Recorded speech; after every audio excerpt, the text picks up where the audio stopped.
Hi guys, it's Emily from Noble Novels and welcome to today's video. This is my Bronte books ranking video.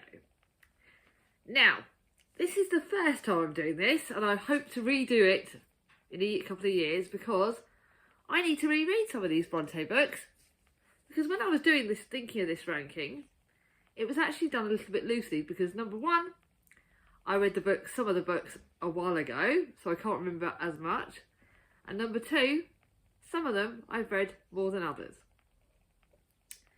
Yes, I know you will always be able to predict what's number one, but my challenge is going to be for you guys, can you predict what my third book in the ranking is going to be? Because the first two are easy. You hear me talk about them all the time. Although I must admit it is really getting close between the top two now, and I never thought that would happen. So, I've read some of these books twice, some of them only once, some of them more than that.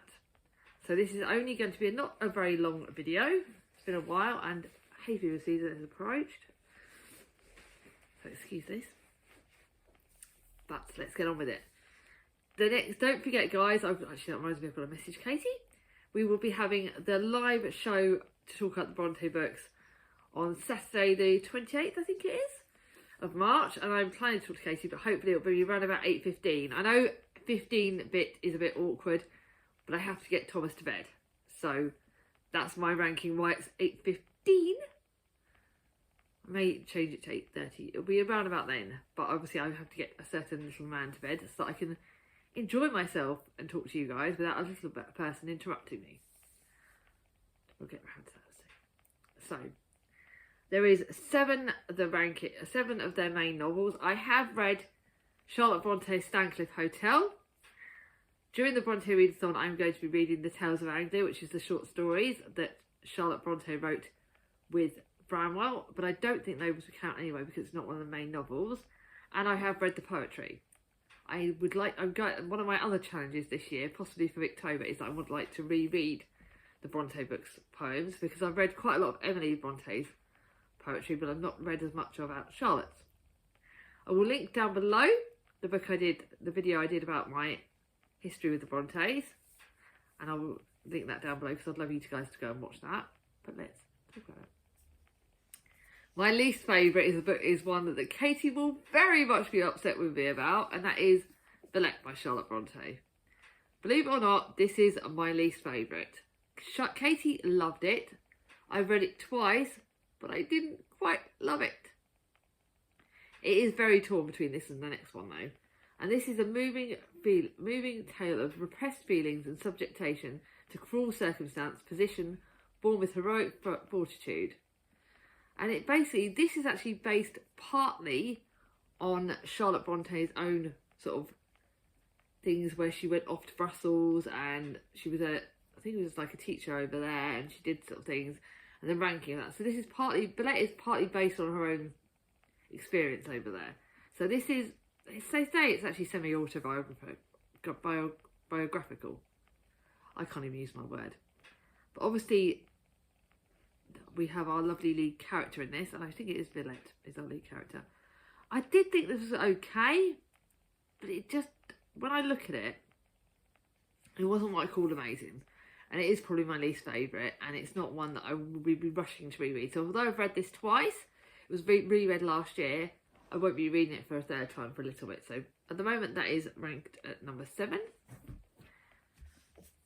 This was very close because there is The Professor by Charlotte Bronte is ranked at number 6. This is a bit of an icky one, but it's one I will want to reread.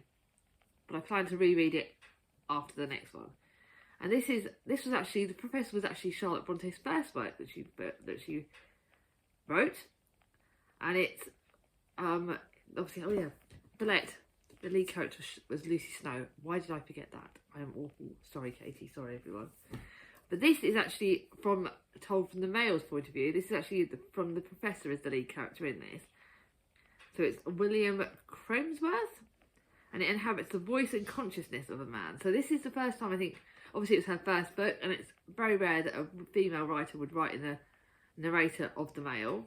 But it's a short book. It was actually only less than 200 pages. So I do think I do need to reread this. And William, as a man, William has the freedom of action, and Bronte is correspondingly liberated in exploring the relationship between power and sexual desire. There were some ick moments in The Professor, which I did find a bit hard at some point. And this is William's first-person narration and reveals his attraction to the dominating directress of the girls' school where he teaches, played out in the school's secret garden. There is some certain icky bits on this, but it was actually published after Charlotte Bronte's death. So yeah, and apparently she was very creative in this. It is shorter. I don't know why. I still don't understand why I actually, even though I've only read this once, I like this more than I like the Letts. But could that be because that was short? I don't know. Now, ranking at number 5. I told you this video is going to be short, but I can talk more about the higher ranking videos. Then the top 5 I can talk more about. Even though there's only 7. How the hell did that work out? Right. I am really having a snotty nose time. Sorry about this, guys.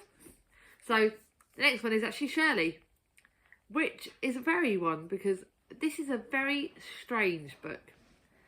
You go into this thinking the lead character is Shirley, but you don't actually meet Shirley until halfway through the book at least. She isn't the lead character, and it's actually, but I actually really enjoyed this one, and this is actually going to be the next one I want to reread after another one. This is one of the next ones I want to reread. Maybe not the next one, but the one after is going to be the one that I want to reread. So basically, Shirley, the Shirley of the title is a woman of independent means. Her friend Caroline isn't. So Caroline is actually the lead character in this whole book. There was something about this that I really, really enjoyed. Both struggle with what a woman's role is and can be. Their male counterparts, Louis the powerless tutor, and Robert, his cloth manufacturing brother, also stands at odds in society's expectation. This novel is set in a period of social and political ferment, featuring class there's a word here I can't read, so I'm not going to try it. Basically, class divides and the divisive effect of the Napoleonic War. But she has some hidden psychological dramas of love, loss, and the quest for identity. And I think that, for me, is the key thing with this. It is a book about loss and about identity. And about Charlotte. Caroline's actually the lead character and it's more than Shirley. So this is quite a good book. I do want to reread this quite soon because I did find it quite interesting. It's one of her longer books, actually, at nearly 500 pages. So it's a lot longer than The Professor. But, yeah. Out of all of Charlotte Bronte's works, this is my second favourite. Because she obviously published 1, 2, 3, and obviously the fourth one, which you can guess is right near the top. But this was my second favourite of Charlotte Bronte's works, and I do want to reread that. And that, again, could be quite controversial. Now, another one that I'm not sure how people are going to think is my book at number 4, and that's The Tenant of Waltham Hall. It was actually a very close contest between this and position number 3. But I reread this. I've read this twice now, and I reread this last year, and I really, really enjoyed it. I love The Tenant of Waltham Hall. This was actually the first of Anne Bronte's books that I read, and this is where I fell in love with Anne's work. Anne is by far, I think, had she been alive longer, she would have published more, and I think, in all honesty, in my opinion, she would have been more popular than Charlotte, which is, I know, a very controversial thing. Very, very controversial. But Anne Bronte wrote 2 amazing books, this and the other one. And this is actually this was way ahead of its time. It talks about feminism in a way that it wasn't done at the time. It talks about abuse. It talks about alcoholism. There are so many amazing things that this book covers. And it is done so incredibly well. This is such a close-knit book between this and number 3. And it does talk about expectation, love, oppression, sin, religion, betrayal. It has 2 different narratives, which it goes in between, which is done, again, it's done so well. It has a real strong feminist portrayal, and I think that was one of the first books of its time that it was done this. This wasn't done very much. You didn't meet, back in Victorian times, there weren't very many women that were written as strong characters. There weren't many women that went out on their own, and this is where feminism, in my opinion, really started. And this was done so well. And to talk about an alcoholic husband, don't really want to give too many spoilers, but it's set mainly at Wildfell Hall, and Helen is the lead character. But then you've got the other narrator, which is Gilbert Markham, who falls in love with Helen.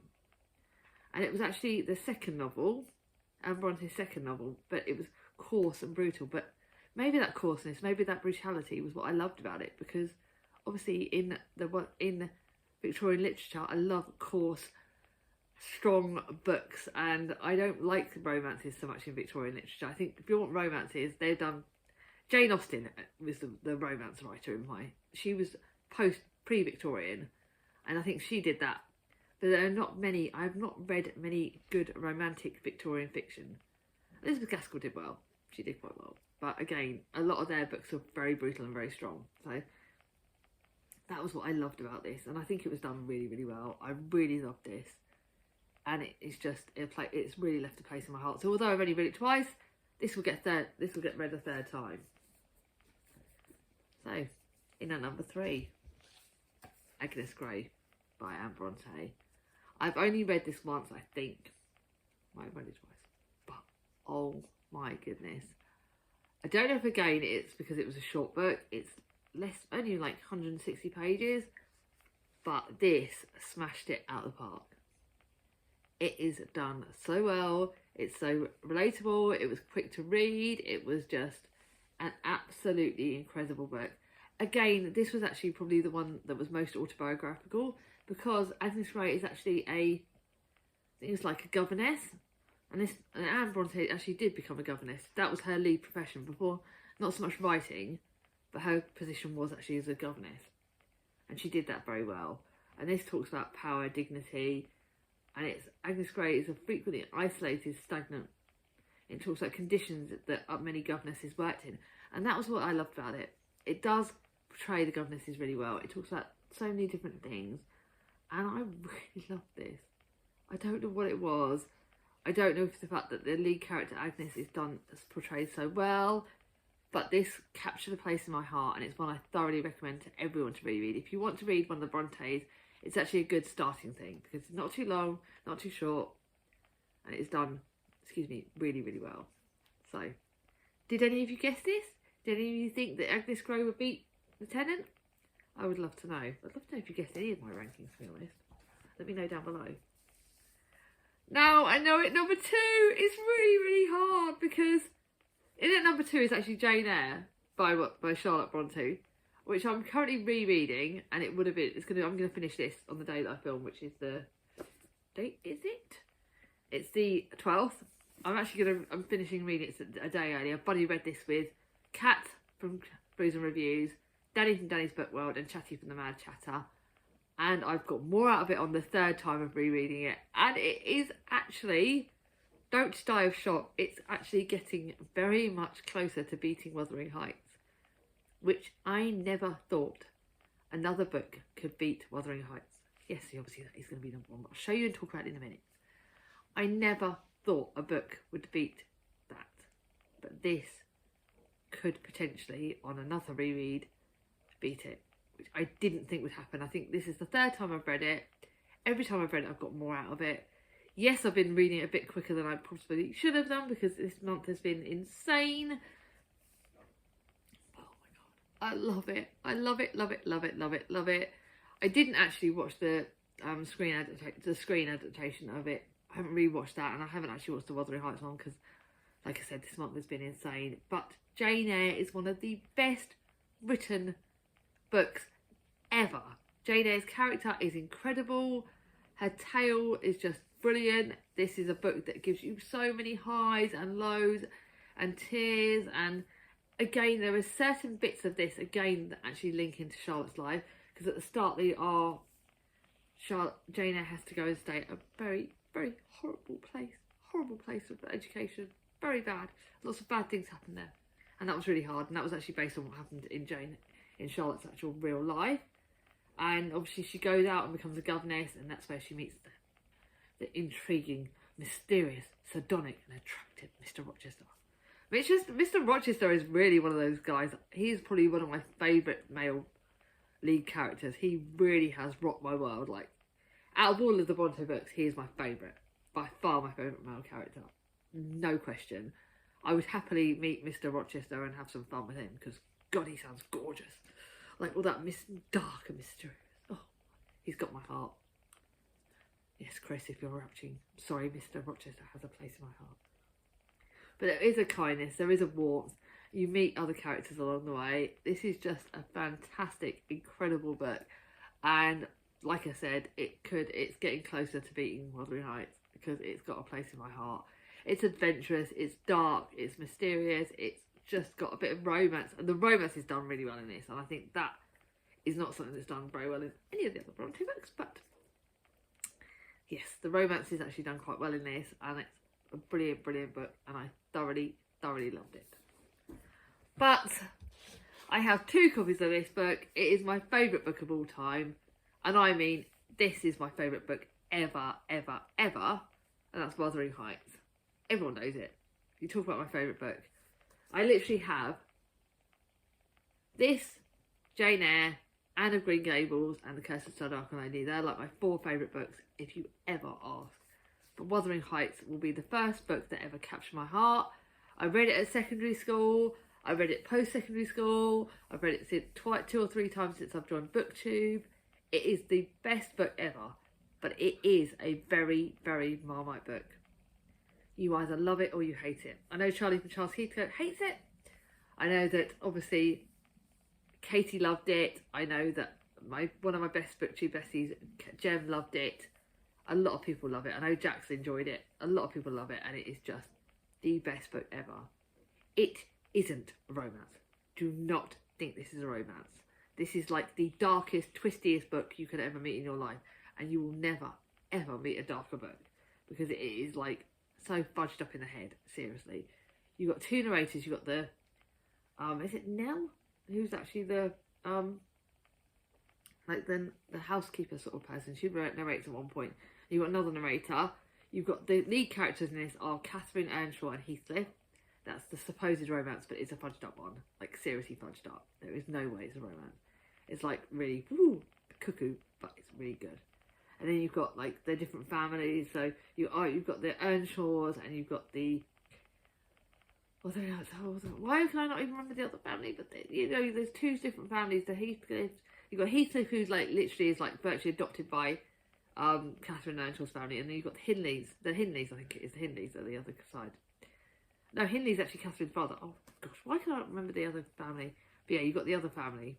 Why can I not even remember? I've read this book a million flipping times and I can't remember. There's like another family that live up near where the Earnshaws live, and they have 2 children, and it's like there's like the 2 sort of mixed tie-ins between. I think there's like another. They've got a daughter over there who's Isabella. Isabella's from the other family. And Heathcliff, and there's the other side, and there's, I can't even remember the other character, but oh my god, this is like fudged up in the head, and it is just done so well. Yeah, there's Hareton. Oh god, I remember Hareton. I'm looking at this, I literally love it. But I need to reread it again. How long ago has it been since I reread this? The Lintons, I thought it was the Lintons. Hindley's Lintons, close. So the Lintons are the other family, and there's like 2 characters in this, and oh my goodness, it's like the sibling dynamics go fudged. Everyone's shocking everyone else. Everyone does. They get, there's a lot of like really bit weird incesty kind of bits at points, but god, this is good. It's dark, so fudged up, so messed up, but so flipping good. I loved it. Loved it, loved it, loved it, loved it, loved it. That was my favourite. Obviously everyone would have guessed my favourite. Now, what has been your favourite? What's your favourite Bronte book? I'd love to know.